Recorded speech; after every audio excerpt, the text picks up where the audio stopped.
Hello, everyone, and welcome back to Michael Reads. If you're new here, um, welcome. And this channel is all about creating a space where we explore powerful texts, not to simply simply to understand history, but to refine the way we think, act, and grow. If you bear with me, I'll just get myself all set up. Yep.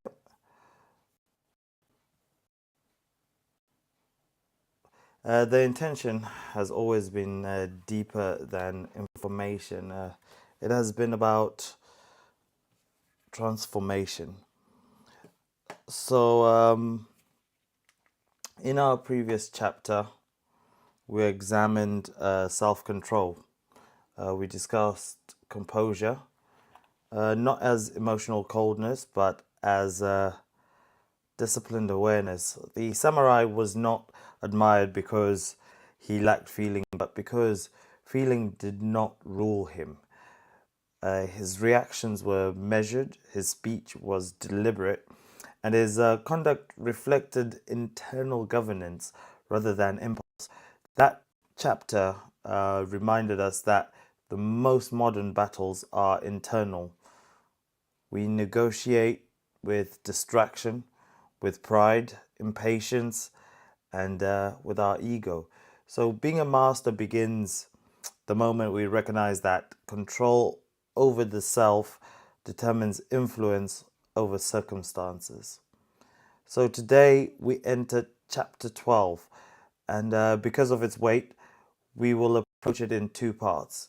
This chapter addresses seppuku, which is a ritual disembowelment, a practice which is often misunderstood when viewed through a modern lens. But to reduce this chapter to the act itself would be to overlook the principle beneath it. So, at its core, this chapter explores honor, accountability, and responsibility taken to its furthest conclusion.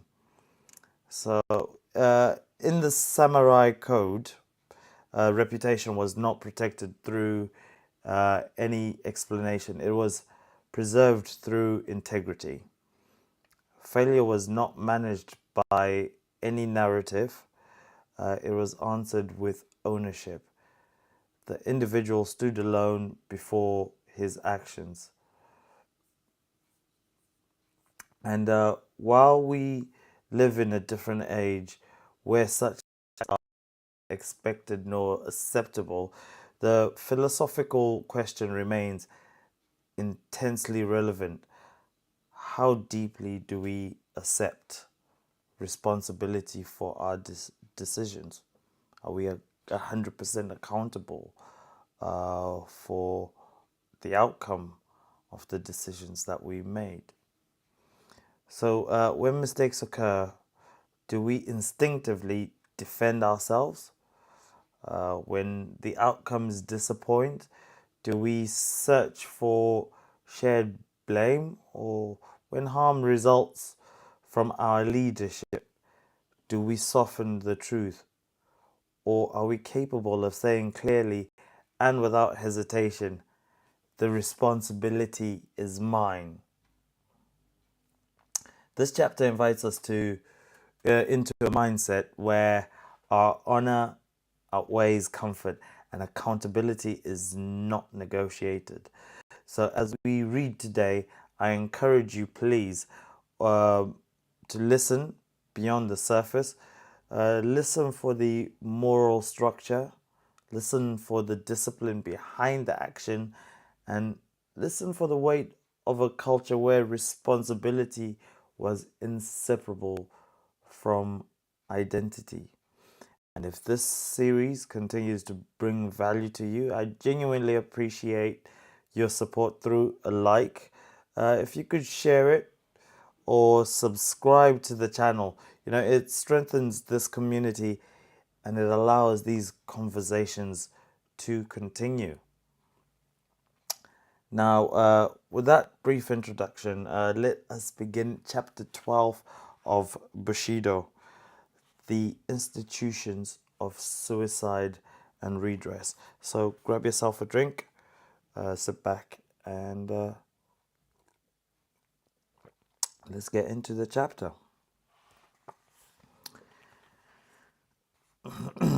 The acme of self-control is reached and best illustrated in the first of the two institutions which we shall now bring to view, namely the institutions of suicide and redress, of which the former known as hirakiri and the latter is kitaki uchi.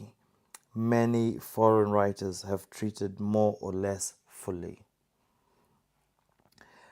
To begin with suicide, let me state that I confine my observations only to seppuku or kapuku, popularly known as hirakiri, which means self-immolation by disembowelment, ripping the abdomen. How absurd! So cry those to whom the name is new. Absurdly odd as it may sound at first to foreign ears, it cannot be so very foreign to students of Shakespeare, who puts these words in Brutus's mouth. Thy Caesar's spirit walks abroad and turns our swords into our proper entrails. Listen to a modern English poet who, in his Light of Asia, speaks of a sword piercing the bowels of a queen. None blames him for bad English or breach of modesty.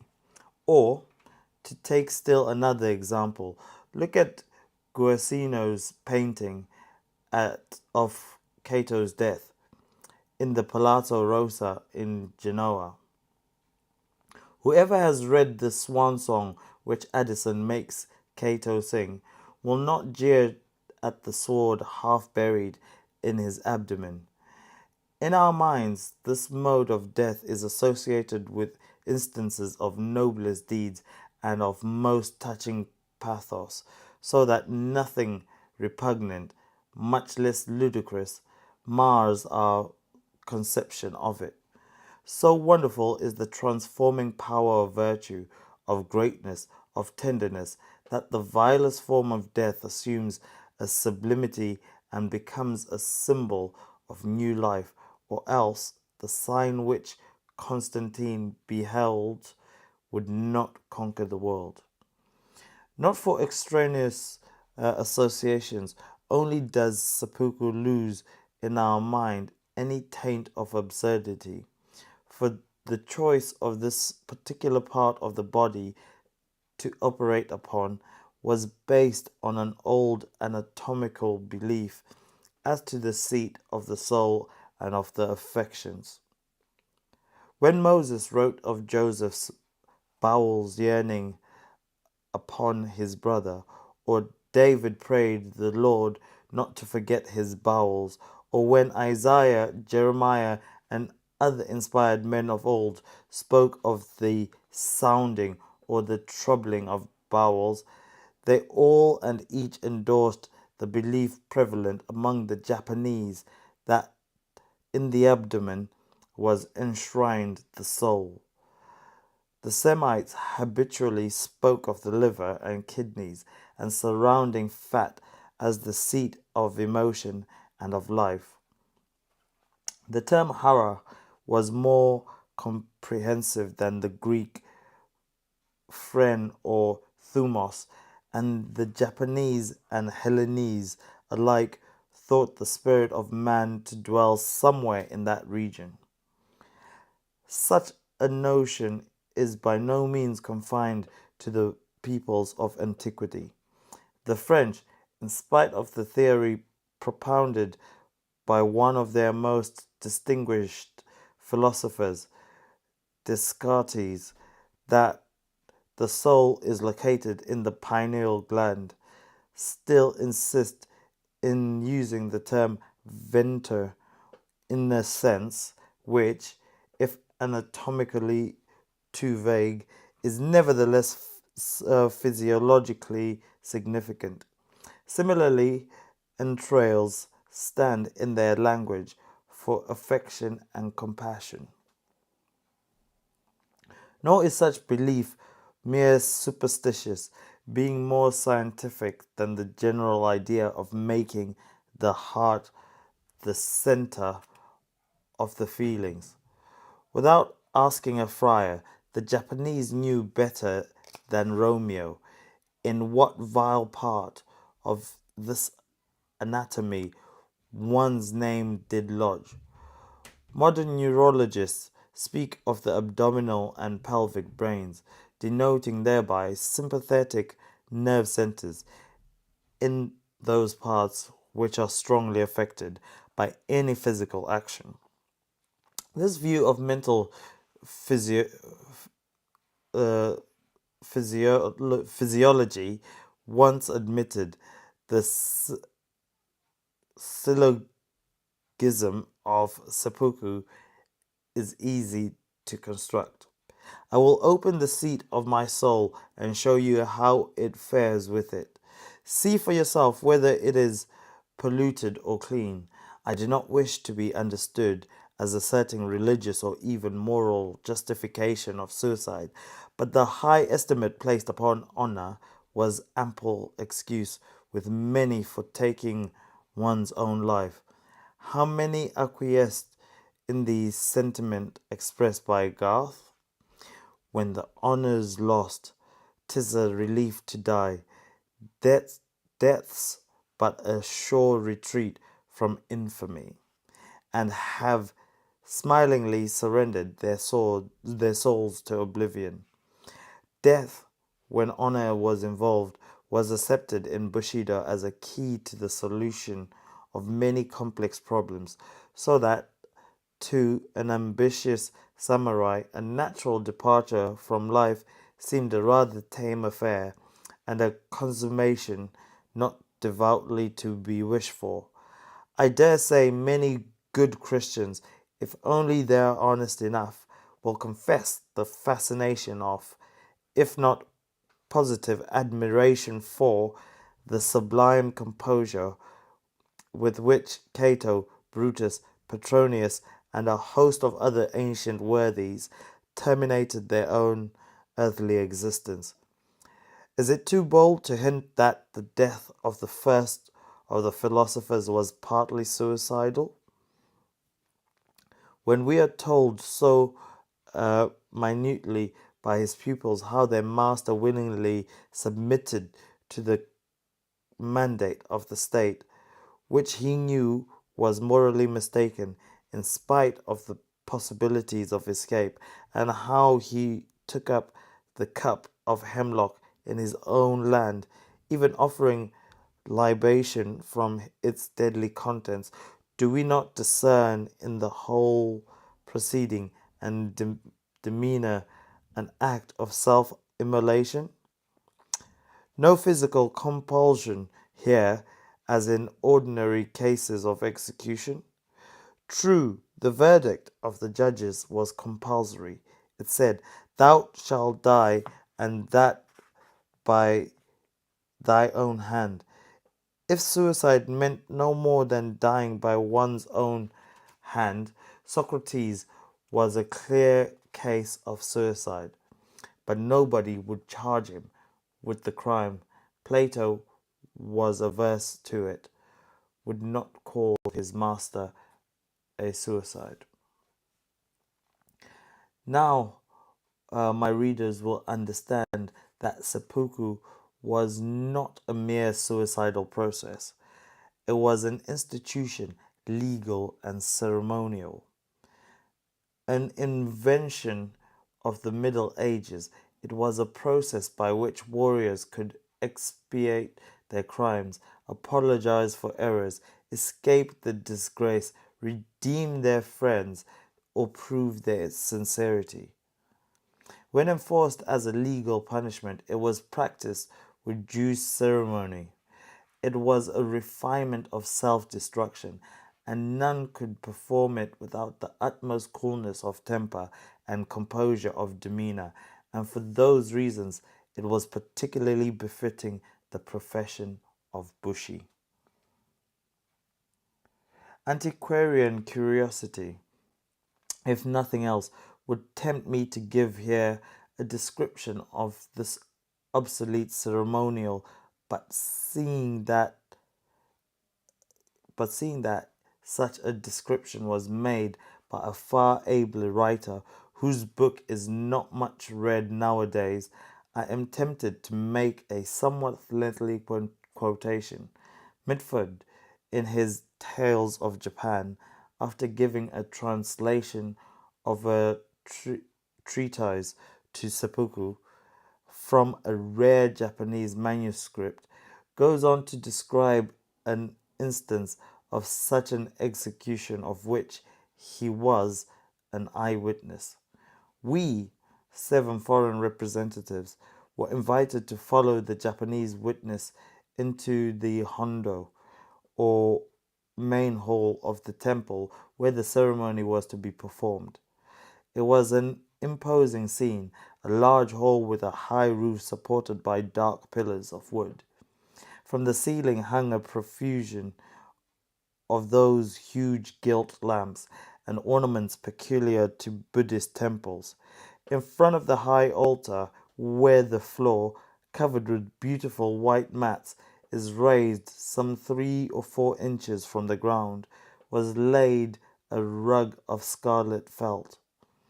Tall candles placed at regular intervals gave out a dim, mysterious light, just sufficient to let all the proceedings be seen. The 7 Japanese took their places on the left of the raised floor, the 7 foreigners on the right. No other person was present. After the interval of a few minutes of anxious suspense, Taki Zenzaburo, a stalwart man, 32 years of age, with a noble air, walked into the hall, attired in his dress of ceremony, with the peculiar hempen cloth wings which were worn on great occasions. He was accompanied by Kaishaku, the 3 officers, who were the jimboari, or war surcoat with gold tissue facings. The word kaishaku, it should be observed, is one to which our word executioner is no equivalent term. The office is that of a gentleman. In many cases, it is performed by a kinsman or friend of the condemned, and the relation between them is rather that of principal and second than that of victim and executioner. In this instance, the Kaishaku was a pupil of Taki Zenzaburo and was selected by friends of the latter from among their own number for his skill in swordsmanship.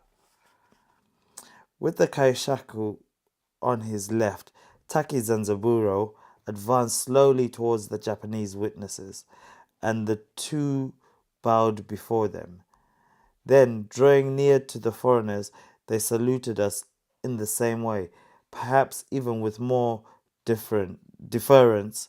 In each case, the salutation was ceremoniously returned. Slowly and with great dignity, the condemned man mounted onto the raised floor, prostrated himself before the high altar twice, and seated himself on the felt carpet with his back to the high altar, and Kaishaku crouching on his left-hand side.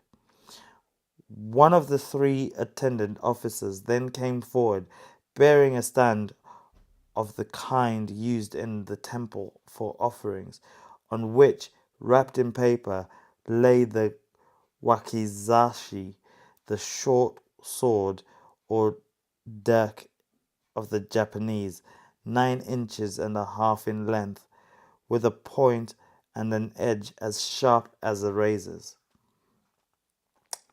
This he handed, prostrating himself to the condemned man, who received it reverently, raising it to his head with both hands, and placed it in front of himself.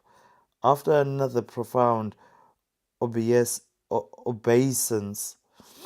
Taki Zanzaburo, in a voice which betrayed just so much emotion and hesitation as might be expected from a man who is making a painful confession, but with no sign of either in his face or manner, spoke as follows: I, and I alone, unwarrantably gave the order to fire on the foreigners at Kobe, and again as they tried to escape. For this crime I disembowel myself, and I beg you who are present to do me the honor of witnessing the act.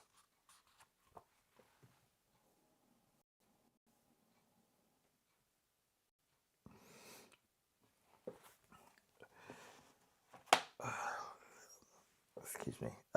When I hear the words I and I alone, what stands out is not the ritual that follows, it is the clarity of ownership. There is no hesitation in his words, no attempt to distribute responsibility, no effort to protect reputation through any sort of explanation. He's just a man standing fully behind his decision. I mean, in today's world, leadership often involves complexity, committees, and a shared accountability structures. Yet, even with that, there are moments when moral courage requires singular ownership. So, when something goes wrong, say in business or in family or in friendship, it is easier to dilute responsibility than to embody it. And it is easier to say we than to say I. It is easier to defend than to admit. But credibility is built on those precise moments. Trust grows when someone can look others in the eye and acknowledge their role without qualification. So, part one of this chapter leaves us here, and the intersection of action and consequence, where accountability is not symbolic but embodied.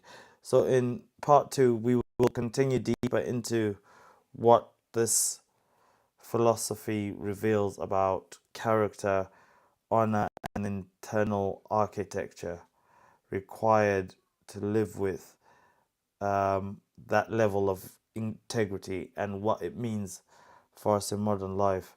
So, thank you for being here, and I look forward to continuing this reflection with you in part two. If you are looking forward to part two, as I am, turn your notification button on, and I look forward to seeing you for that part two. For now, thank you for joining me.